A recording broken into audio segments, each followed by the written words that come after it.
Église Saint-Paul Grand Yoff kin kɔnɔ Philippe Gomis ye ɲɛmɔgɔ dɔ ye yan n'a bɛ wele paroissien a bɛ ɲɛfɔli kɛ u ye labɛn minnu sigi sen kan walasa ka Yesu Kirisa bangeli kunbɛn décembre kalo tile 25 nata la. Chez nous les catholiques fɛ fɛn wɛrɛ bɛ yen min bɛ chrétien diina kanu don mɔgɔw la kosɛbɛ o ye labɛn ye min bɛ kɛ ka ɲɛsin chrétien diina donni ma ɲɛmɔgɔ minnu ye paroissiens ni pasteurs ye ba labɛn kɛ o kɔrɔ ye de k'u bɛ paroissiens wele u k'u yɛrɛ hakili labɛn walasa ka dusukun labɛn ka mɛsi bisimila min ye Yesu Kirisi ye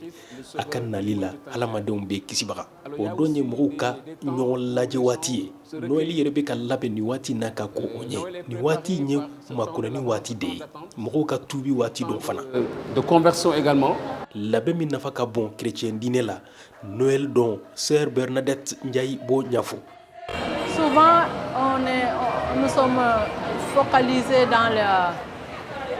les préparatifs. Tuma caman an b'an sinsin fɛnw labɛnni kan ani kɔ wɛrɛw nga labɛn dɔ bɛ yen min nafa ka bon kosɛbɛ o ye dusukun labɛnni ye ne bɛ se ka min kɛ walasa Yesu kana bange ne la an bɛ Yesu bisimila tuma o tuma a bɛ kɛ komi an b'an balimakɛ walima an balimamuso bisimila ni gɛlɛya b'a kan an bɛ Yesu ye ni mɔgɔw bɛɛ fɛ walasa Noël ye don ye min bɛ mɔgɔw dalajɛ. Donc c'est le partage en quelque sorte. Sénégali kabini waati jan politiki mankanw cayara o kama Noël labɛn okumu kɔnɔ Philippe Gomis ye duwawu kɛ walasa hɛrɛ ka sinsin jamana kɔnɔ.